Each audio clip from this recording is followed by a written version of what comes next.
Estamos iniciando a sessão de trabalhos de sexta-feira do Centro Espírita Bel Sebastião de Almeida, dia 27 de setembro de 2024, com os trabalhos sendo transmitidos pela Rádio Abel ou TV Abel. Uma vez que as atividades presenciais de sexta-feira foram temporariamente interrompidas. Boa noite, ouvintes da Rádio Abel. Como sempre fazemos, vamos ler uma página de preparo para que nos harmonizemos antes da palestra. A página de hoje foi retirada do Livro da Esperança, pelo Espírito Emmanuel, e psicografia Francisco Cândido Xavier. É intitulada Ante o Livre Arbítrio. E ela inicia com uma citação do Evangelho de Jesus segundo São João, capítulo 3, versículo 7. Nada te admires de que eu te haja dito ser preciso que nasças de novo. E depois uma citação do Evangelho segundo o Espiritismo, capítulo 4, item 16.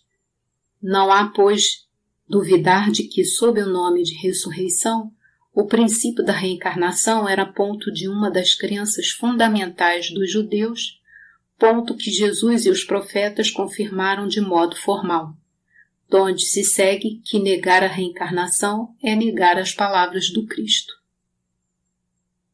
Surgem, aqui e ali, aqueles que negam o livre-arbítrio, alegando que a pessoa no mundo é tão independente quanto o pássaro no alçapão, e justificando a assertiva, mencionam a junção compulsória do espírito ao veículo carnal, os constrangimentos da parentela, as convenções sociais, as preocupações incessantes na preservação da energia corpórea, as imposições do trabalho e a obediência natural aos regulamentos constituídos para a garantia da ordem terrestre, esquecendo-se de que não há escola sem disciplina.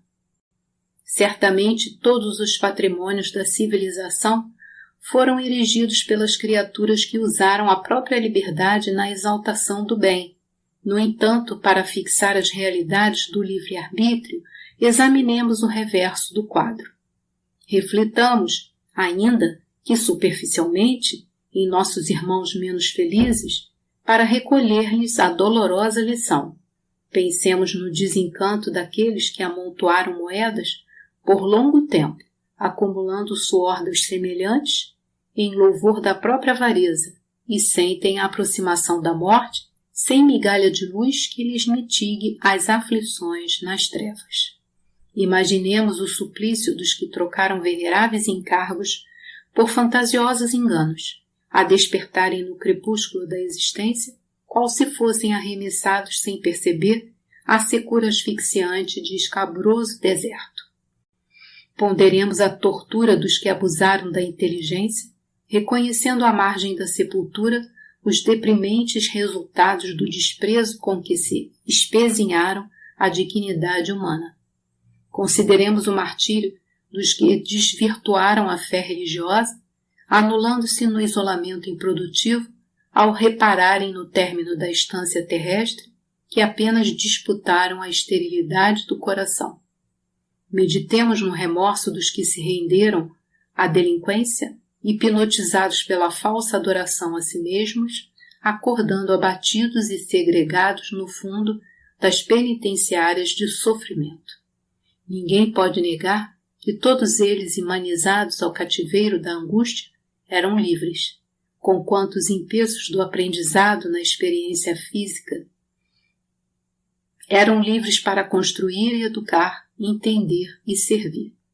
Eis porque a doutrina espírita fuge da atualidade diante da mente humana, auxiliando-nos a descobrir os estatutos divinos funcionando em nós próprios no foro da consciência, a fim de aprendermos que a liberdade de fazer o que se quer está condicionada à liberdade de fazer o que se deve.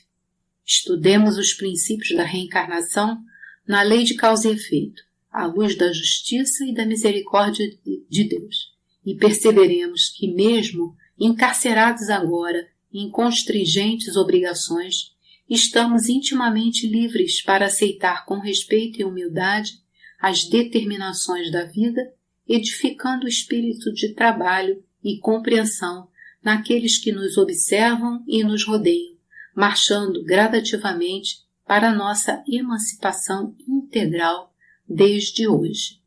Uma ótima palestra a todos. Olá, irmãos, frequentadores da Casa de Abel Sebastião de Almeida e todos aqueles que nos acompanham através da rádio, da TV Abel. Dando continuidade ao estudo do Livro dos Espíritos, nós examinaremos as questões 843 a 850. Essas questões estão na parte terceira das leis morais, no capítulo 10 da Lei de Liberdade. O tema é livre-arbítrio. Tem o homem o livre-arbítrio dos seus atos? E a gente tem o livre-arbítrio desde o nascimento? O instinto que trazemos conosco, ele seria um obstáculo ao livre-arbítrio? E a influência da matéria, do corpo, ela prejudicaria o livre-arbítrio? A mente abalada, alterada, ela prejudica o livre-arbítrio? E quando estamos embriagados, isso também pode alterar o livre-arbítrio, servindo de desculpa aí para atos errados que nós possamos cometer? E como é que foi lá no início, quando éramos muito primitivos, quando trazíamos aquele instinto muito forte dentro de nós? Predominava esse instinto ou o livre-arbítrio? E uma outra questão bem interessante, será que a posição social que nós ocupamos, ela pode servir de obstáculo para a liberdade dos atos? Será que eu posso? Será que eu tenho como usar o meu livre-arbítrio, dependendo da minha posição social? Pois bem, vamos às questões propriamente ditas. Bom, então vamos à primeira questão do estudo de hoje, a 843. Tem o homem o livre-arbítrio de seus atos? E os nossos amigos espirituais responderam: pois que tem a liberdade de pensar, tem igualmente a de obrar. Sem o livre-arbítrio, o homem seria máquina. Pois bem, então o livre-arbítrio, ele nada mais é do que a nossa capacidade de decidir livremente, de escolher sem restrições.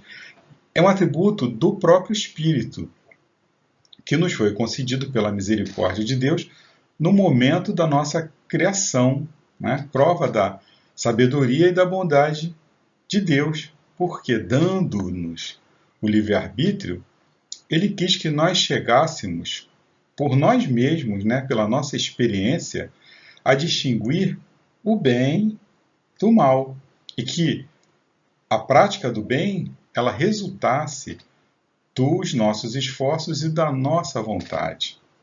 Nós não devemos, o homem não deve ser conduzido fatalmente nem ao bem, nem ao mal, sem o que nós não seríamos nada mais do que um instrumento passivo, e irresponsável.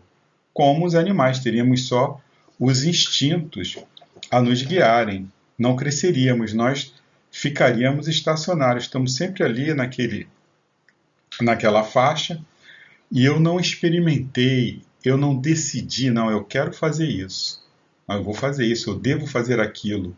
E pelos testes que eu fizer, eu daí vou crescendo, eu vou, além de me intelectualizar, eu vou me melhorando moralmente, porque eu sei que um ato bom, ele vai ter consequências boas ao longo do tempo, eu vou aprendendo isso. E, ao contrário, o ato mau, eu sei que eu vou ter que colher. É o reflexo, dessa escolha que eu fiz. Então, é assim que Deus, na sua infinita misericórdia, sabedoria, Deus-nos o nosso livre-arbítrio, e ele nada mais é do que uma ferramenta, que nos auxilia aí na nossa jornada evolutiva, sem o que nós estaríamos estacionários ainda. Questão seguinte, 844. Do livre-arbítrio goza o homem desde o nascimento, desde o seu nascimento? Então, a gente já nasce com livre-arbítrio? Como é que funciona isso? Aí eles responderam: a liberdade de agir desde que haja vontade de fazê-lo. Nas primeiras fases da vida, quase nula é a liberdade, que se desenvolve e muda de objeto com o desenvolvimento das faculdades. Estando seus pensamentos em concordância com o que a sua idade reclama, a criança aplica o seu livre-arbítrio àquilo que lhe é necessário. Então, o livre-arbítrio, a capacidade de usar o livre-arbítrio, ela guarda relação, né, com as possibilidades que eu tenho. Sou uma criança, sou um bebezinho, como é que eu vou, né, decidir? Eu não sei nem o que eu estou fazendo. Conforme a criança vai crescendo, o espírito ali encarnado vai aos poucos tomando posse, né?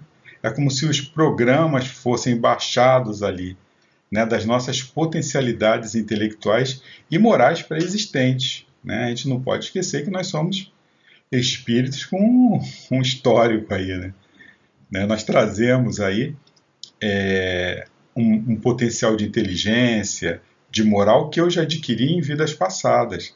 Mas só que, eu nasci e eu já vou, né, demonstrar? Não. Eu tenho um tempo da maturidade da própria matéria, ela vai se encaixando, né? O perispírito ele está ali fazendo as suas conexões com a matéria e o espírito propriamente dito. Então é como se programas estivessem sendo baixados, né? Então a criança realmente ela não tem condições de responder, né, pelos seus atos. Né? Por quê? Porque ela ainda não está com todas essas potencialidades baixadas. Então, fazendo aí gradativamente, né, vamos fazer uso com mais liberdade aos poucos do nosso livre-arbítrio. É como o despertar de um sono longo, né, e que somente aos poucos nós vamos aí retomando a nossa consciência. É muito interessante porque você olha assim o crescimento de uma criança e é como se ela fosse mudando aos poucos de personalidade. Né? Então isso aí é o que? É o pretérito que está... Eu estou baixando ali as minhas memórias, né, os meus programas, eu venho como se fosse, fazendo uma analogia com o computador, eu venho ali com o sistema operacional de base, os aplicativos estão ali, mas eles estão sendo baixados, vão sendo baixados pouco a pouco. Né? Dizem que são ciclos, né, de 7 em 7 anos, que isso aí só terminaria aí no último ciclo. Né? Enfim, isso aí não está não tá em Kardec, ele não cita, né, essas fases, mas determinando que aos 7 anos, mas na literatura espírita, o próprio André Luiz ele faz essas citações e realmente coincide, né? Aos 7 anos, nos informam os bons espíritos que é a fase que os pais devem aproveitar ao máximo para a educação da criança, para que ela consiga gravar ali, né? O pai vai verificando o que a criança precisa, né? Se é uma criança muito birrenta, se ela é mal criada, se ela... Enfim, e também aproveitar para ver quais as potencialidades que ela ali já demonstra. Se demonstra alguma coisa para a música, para o esporte, aproveitar isso para educar, né? Para direcionar essa criança para o futuro. E aí vem a adolescência, né?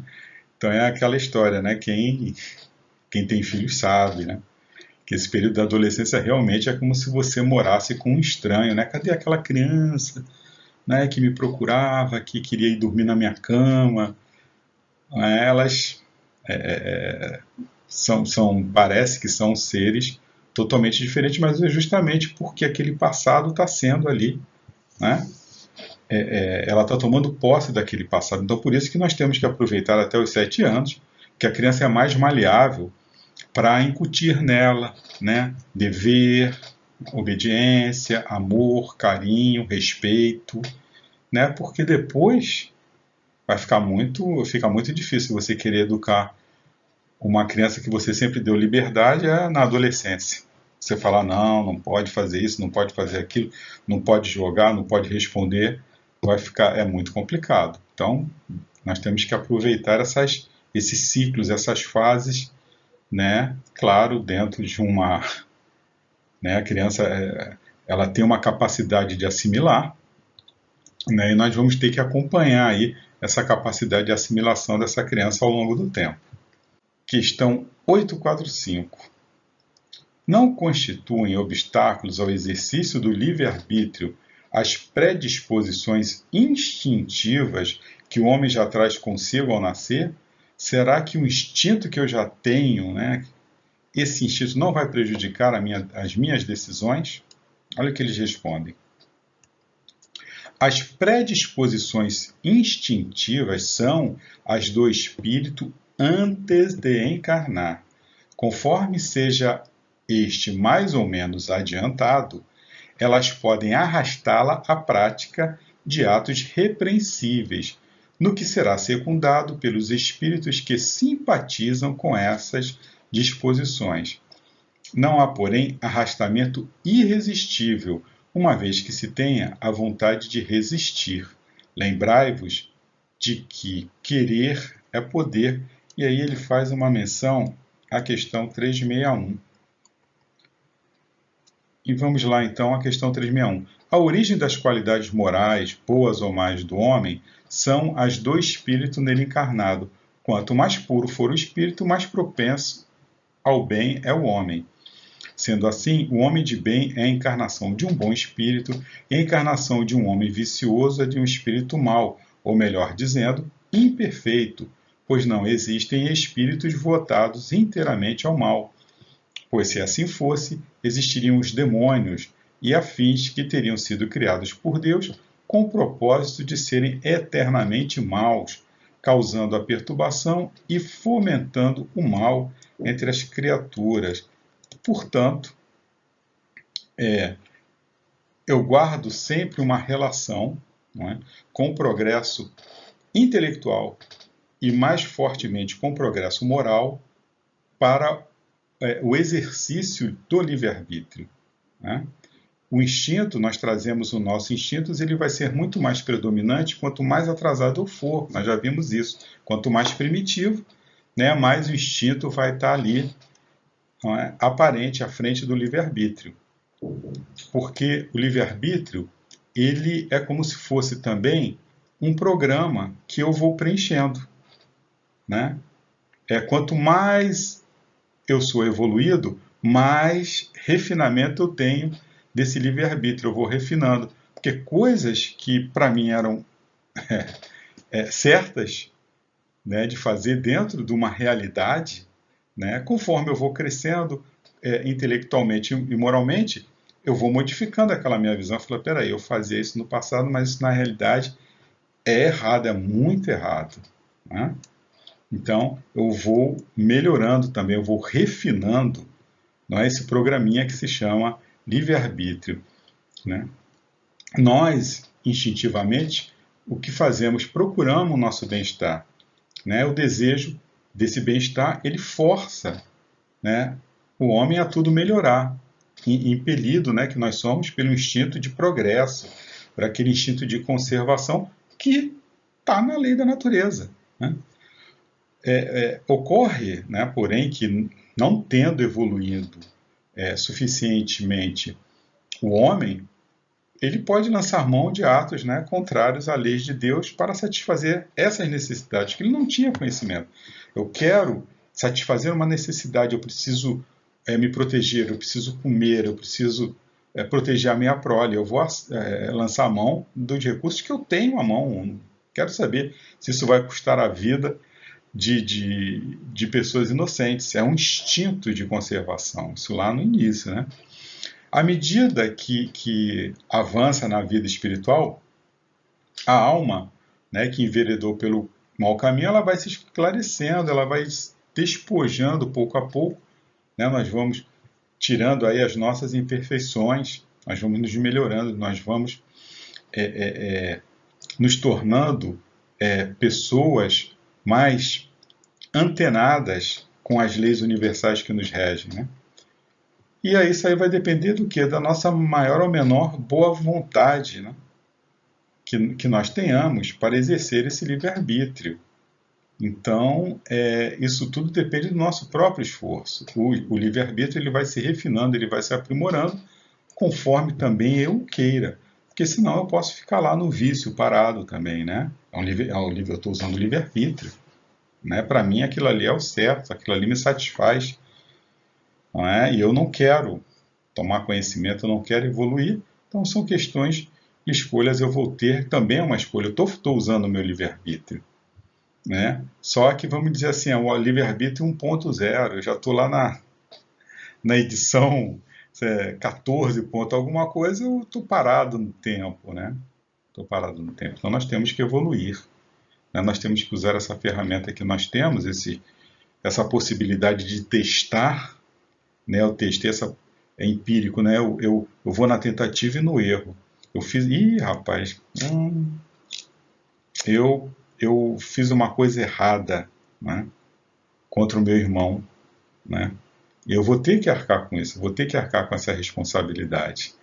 Então, aos poucos aí, conforme nós vamos avançando na nossa senda evolutiva, nós vamos equalizando, né, essas questões, né? E o instinto ele vai ficando, né, cada vez mais ali adormecido. Por quê? Porque eu tenho uma capacidade de discernir, ele já não é mais necessário, né? Eu não sou um animal irracional. Né? Eu sou um espírito encarnado, né? Eu fui criado simples e ignorante, mas o meu caminho é chegar a ser um espírito puro. Eu estou aqui para isso, para aprender.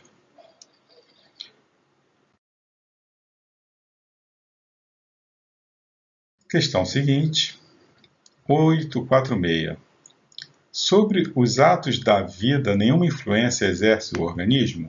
E se essa influência existe, não será exercida com prejuízo do livre-arbítrio? Um corpo que eu encarno, ele exerce, né? Ele não tem nenhuma influência sobre os atos que eu venho a praticar? E será que ele altera, prejudica aí de alguma forma o livre-arbítrio? Olha a resposta dos nossos amigos. É inegável que sobre o espírito exerce influência a matéria, que pode embaraçar-lhe as manifestações. Daí vem que nos mundos onde os corpos são menos materiais do que na Terra, as faculdades se desdobram mais livremente. Porém, o instrumento não dá a faculdade. Além disso, cumpre se distingam as faculdades morais das intelectuais. Tendo um homem o instinto do assassínio, seu próprio espírito é indubitavelmente quem possui esse instinto e quem lhe o dá. Não são seus órgãos que lhe o dão. Semelhante ao bruto, e ainda pior do que este, se torna aquele que nulifica o seu pensamento, para só se ocupar com a matéria, pois que não cuida mais de se premunir contra o mal. Nisto é que incorre em falta, porquanto assim procede por vontade sua. Ele faz uma referência ao item influência do organismo, né? Que ele vai das questões 367 seguinte. Nós não vamos entrar aqui, mas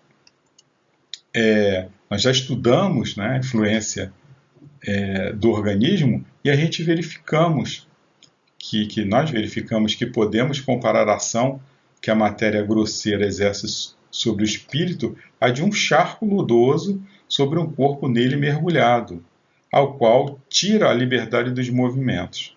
Verificamos também que o espírito dispõe sempre das faculdades que lhe são próprias. Ora, não são os órgãos que dão as faculdades, e sim estas que impulsionam o desenvolvimento dos órgãos. A matéria, ela exerce influência sobre o espírito, mas a mente, a inteligência, que é atributo do espírito, é que comanda todo o nosso corpo, que não pode ser responsabilizado pelas nossas falhas e imperfeições.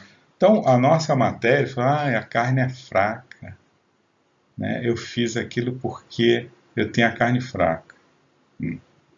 O meu espírito, né? O meu espírito, claro que nós temos os nossos sentidos aí. Nós sentimos, não é, necessidades. A matéria reclama determinados cuidados. Não é? Eu preciso de proteção, eu tenho um impulso sexual, não é? Eu tenho essa coisa da conservação, da preservação. Né? São leis naturais, mas eu não posso colocar isso, né, à frente do que é certo, à frente das escolhas que eu tenho que fazer e falar, não, eu estou com fome, não interessa, meu organismo está com fome, eu vou lá e pimba, eu tenho que matar essa fome de qualquer jeito, não interessa porque o meu corpo sentiu fome, eu sei que é errado, mas eu estou com fome, eu tenho que ir lá, eu vou lá, vou assaltar, vou roubar, vou matar, porque eu tenho fome. Não, isso não justifica, né? Não justifica. E, analisando por uma outra ótica, pessoas que nessa encarnação vêm desprovida, né, de um organismo que possa ser realmente livre, né, que limita seus movimentos, sua habilidade sua faculdade de pensar, de se expressar. Então, o livre-arbítrio, o organismo ali, ele serve, né? Ele está exercendo ali, ele é um impedimento, né? Mas o que aconteceu? Os atos anteriores, né? As escolhas que eu fiz lá atrás, o uso errado do meu livre-arbítrio que me levaram a uma encarnação desse tipo, uma encarnação reparadora, não é? Eu estou aqui espiando, eu estou, de alguma forma, reconstruindo, né, essa minha possibilidade, né, de manifestação que a misericórdia divina me dá. Eu lá atrás, eu rasguei o uniforme, né, eu quebrei as ferramentas. Então, eu reencarno com o uniforme roto, com as ferramentas, né, destroçadas, e vou aqui reconstruir, não é? Com o tempo, com a paciência, com a resignação. Aí na próxima, eu estou plenamente, aí sim, aí eu vou, né? Mas uma pessoa, vocês vão de concordar, que uma pessoa que está nessas condições, né, as decisões que ela possa, ela não pode usar decisão nenhuma, nem para o bem nem para o mal, às vezes, né? Então, é tudo resultado, né, das nossas escolhas, do nosso livre-arbítrio. Esse programa aí, ele é o principal, cara. Ele faz parte do sistema operacional. Nós viemos com ele, né? Nós fomos feitos, é um atributo, não é, do espírito. Nós não adquirimos, nós vamos ali refinando, não é? Conforme eu cresço, esse meu livre-arbítrio ali, ele vai crescendo. Eu cresci em intelectualidade e moralidade, eu tenho condições de julgar, de discernir melhor, né, para tomar aí as minhas decisões. Então vamos à próxima questão. Questão 847. Da aberração das faculdades, tira o homem o livre-arbítrio? A gente já comentou isso, algo disso anteriormente. Olha o que eles responderam. Já não é senhor do seu pensamento aquele cuja inteligência se acha turbada por uma causa qualquer, e desde então já não tem liberdade. Essa aberração constitui muitas vezes uma punição para o espírito que, porventura, tenha sido noutra existência fútil e orgulhoso, ou tenha feito mau uso de suas faculdades. Pode esse espírito, em tal caso, renascer no corpo de um idiota, como o déspota no de um escravo e o mal rico no de um mendigo. O espírito, porém, sofre por efeito desse constrangimento de que tem perfeita consciência. Está aí a ação da matéria. Aí também ele fala da questão 371 e seguinte. Bom, é a lei de causa e efeito, gente. Né? Nós vamos sempre colher aquilo que plantamos. Porém, todo objetivo de uma encarnação expiatória com limitações físicas ou intelectuais é sempre o aprendizado. Isto conquistado, não mais necessária a limitação. Né? Então, tudo tem uma causa, né? Tem um porquê. Ah, não, ele nasceu assim para punir a família. Isso não existe, né? Ele nasceu assim para que desperte, né, nos familiares o amor. Cara, nós não vamos sofrer. Não é? Deus seria extremamente injusto, né, de nos utilizarmos, né, para punir ou para fazer com que o nosso sofrimento sirva, né, de aproveitamento a alguém. É claro que isso também pode ser usado, né? Quando você tem na sua família, né, reencarna um indivíduo com essa problemática, nos dizem, né, os bons espíritos, que aquele grupo familiar ele está comprometido, né? Ou pode ser também um missionário que aceite, né, receber, né, ou uma pessoa, melhor dizendo, né, quando falamos de missionário é bem complicado, né? Mas pode ser uma pessoa que tenha, né, um espírito mais evoluído, que tenha aceitado, fala, não, eu aceito, né? Eu vou reencarnar como mãe ou como pai desse indivíduo para ajudá-lo, eu gosto muito dele, ou eu tô retribuindo o carinho que tiveram para comigo, né, numa encarnação que eu também dei trabalho, ou às vezes eu fui responsável também, né, direto ou indiretamente, pela situação daquele indivíduo e, portanto, eu me comprometo também perante a lei de colaborar, de ajudar e assim, né, também saldar, não é, os meus débitos. Então nós vemos pessoas que são totalmente, encarnações que são totalmente dependentes, e você fica pensando assim, meu Deus do céu, mas no que esse espírito está aproveitando? Ele está aproveitando, pode ter certeza, porque o espírito ele tem os momentos, né, de desdobramento, onde ele tem consciência plena do que está acontecendo com ele, né, entende, e tem muitos casos também que nos informam e também os espíritos superiores, que eu estou ali reconstruindo, né? Aquela coisa, eu rasguei o uniforme, eu estou costurando novamente, né? O meu perispírito ele está sendo, eu desequilibrei tanto o meu perispírito que o meu corpo ele vai ser sempre o reflexo do perispírito, não é?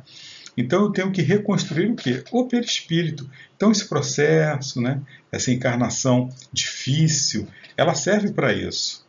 Né? É um molde. Eu estou modelando novamente ali com a paciência, com a resignação, não é? Com a dor, aprendendo, né, a dar valor à vida, às pessoas, ao carinho, ao amor, a ser grato. Então, estou reconstruindo, né, essa matriz que é o perispírito, né, para que numa próxima encarnação eu possa realmente aí manifestar plenamente, né, as minhas faculdades, a minha inteligência, né, enfim, e me comunicar, me expressar plenamente. Questão seguinte, 848.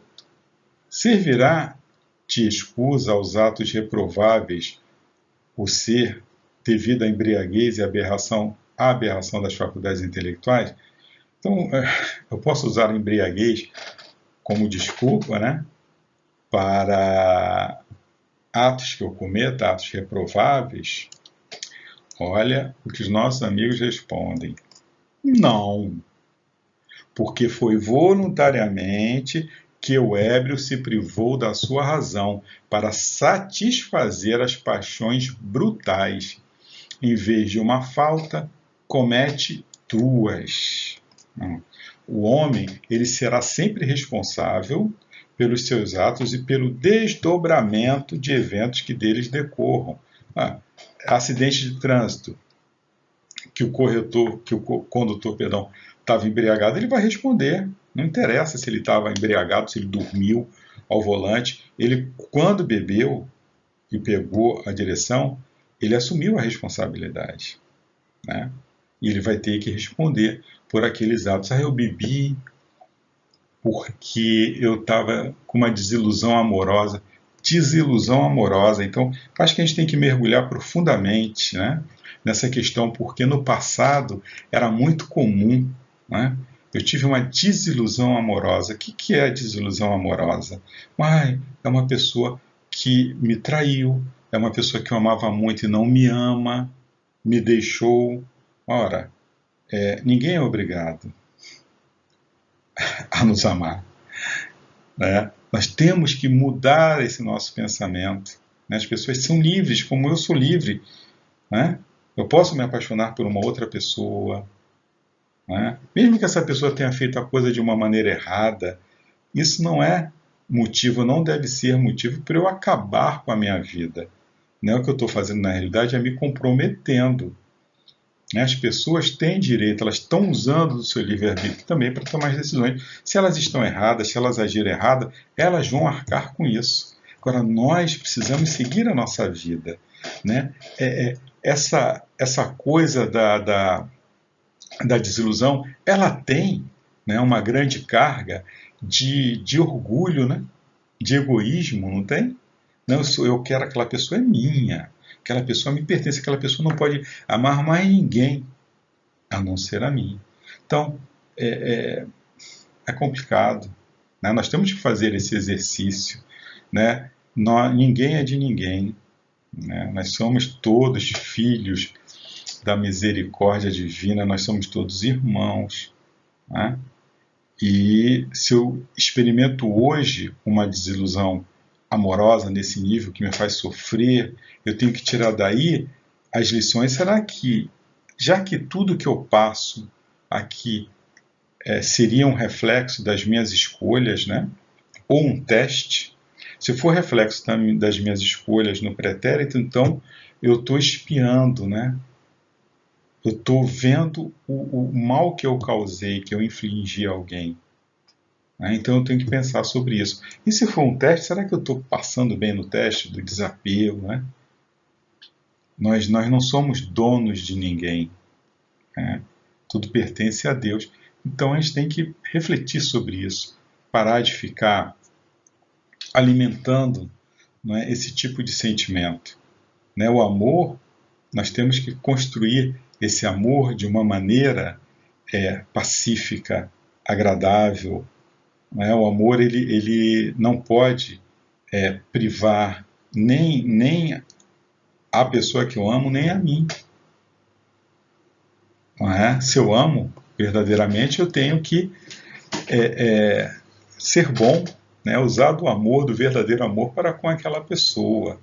Então nós temos que pensar, refletir, né, sobre as decisões que nós tomamos, porque essas decisões, o uso desse livre-arbítrio, ele vai implicar aí talvez em várias encarnações para frente, dependendo, né, da escolha errada que eu fizer, assim como também pode, né, é uma ferramenta que pode ajudar também, né, se eu tomar a decisão correta.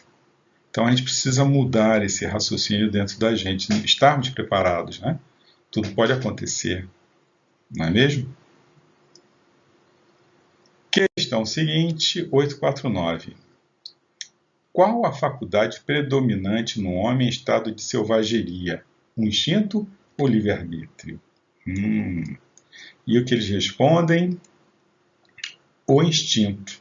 O que não o impede de agir com inteira liberdade no tocante a certas coisas, mas aplica, como a criança, essa liberdade às suas necessidades e ela se amplia com a inteligência. Conseguintemente, tu que és mais esclarecido do que um selvagem, também és mais responsável pelo que fazes do que um selvagem o é pelos seus atos. Então é relativo, né? Guarda a relatividade, né, entre progresso espiritual e instinto. Né?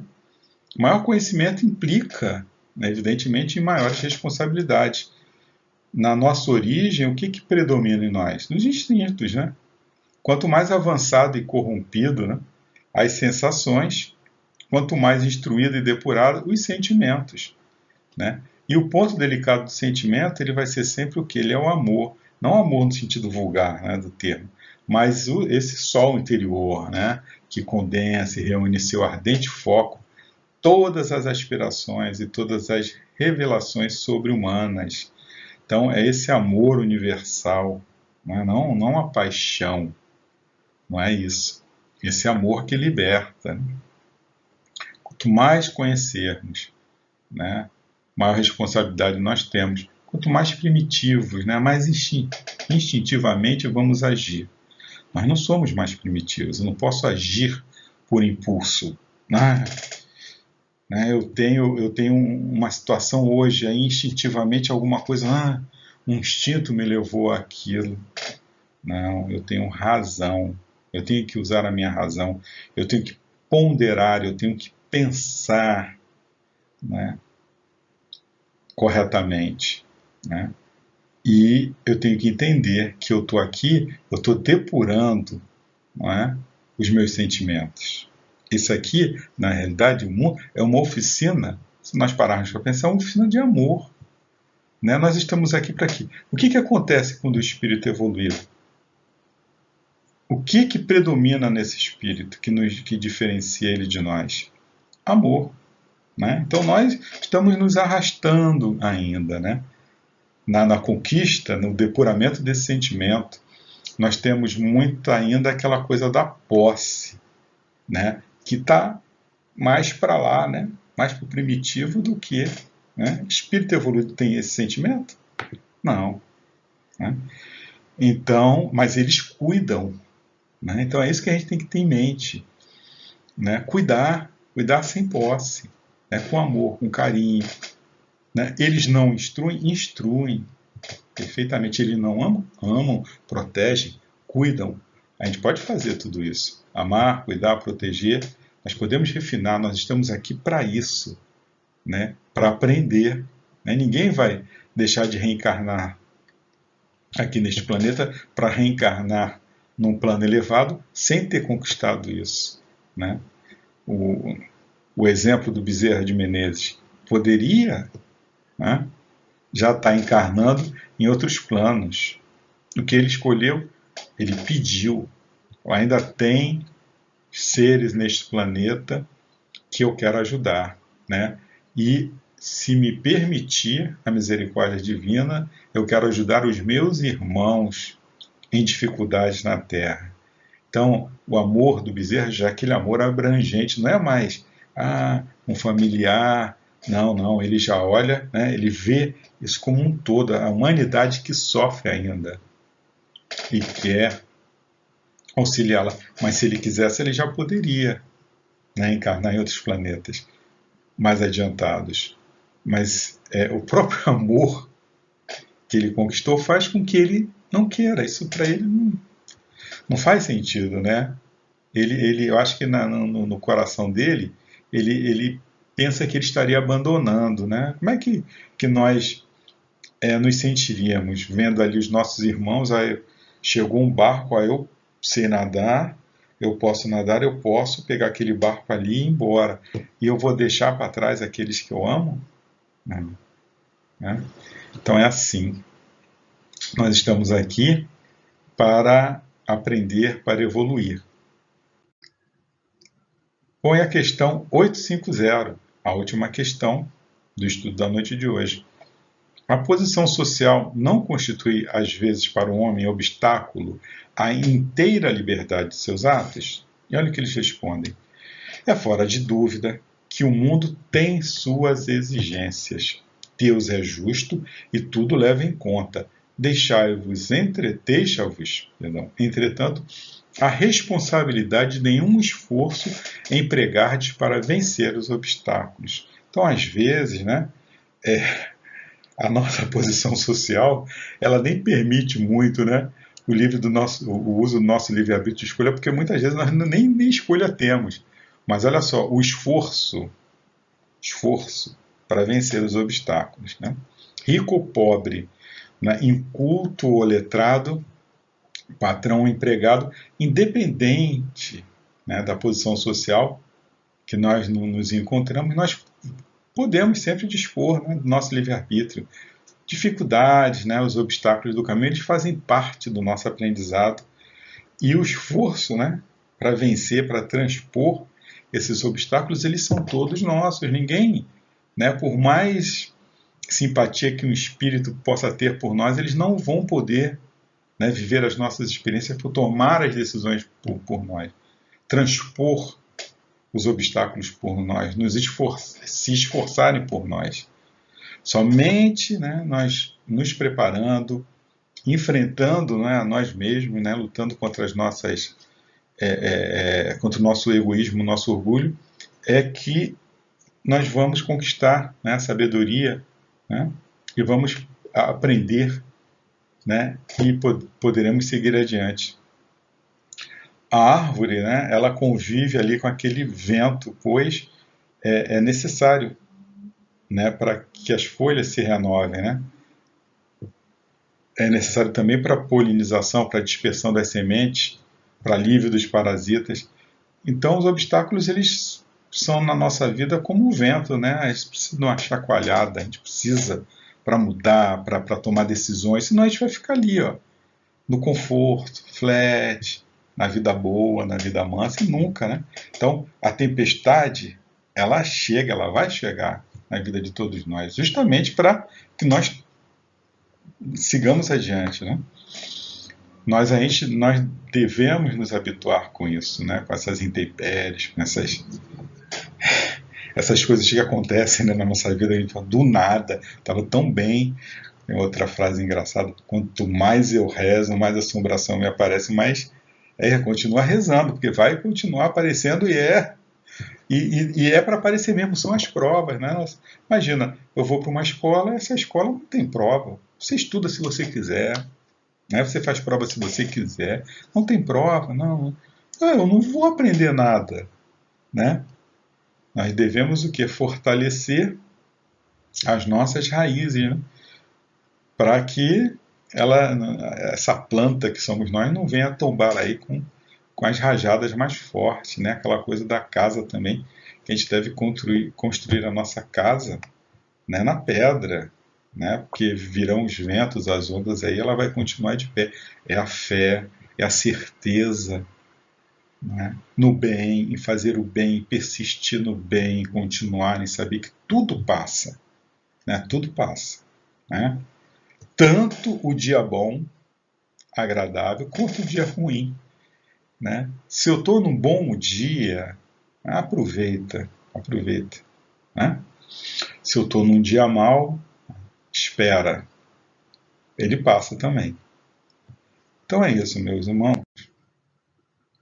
Nosso estudo na noite de hoje foi sobre o livre-arbítrio, que possamos chegar em casa, dar uma olhada nessas questões, nas questões que ele cita, né? Também ao longo desse estudo, para que possamos aí preparar a nossa intelectualidade, né, para que ela possa nos ajudar na nossa moralidade. Que a luz, a paz, o amor de Jesus permaneça em nossos corações sempre. Fiquem em paz. Graças a Deus, graças a Jesus.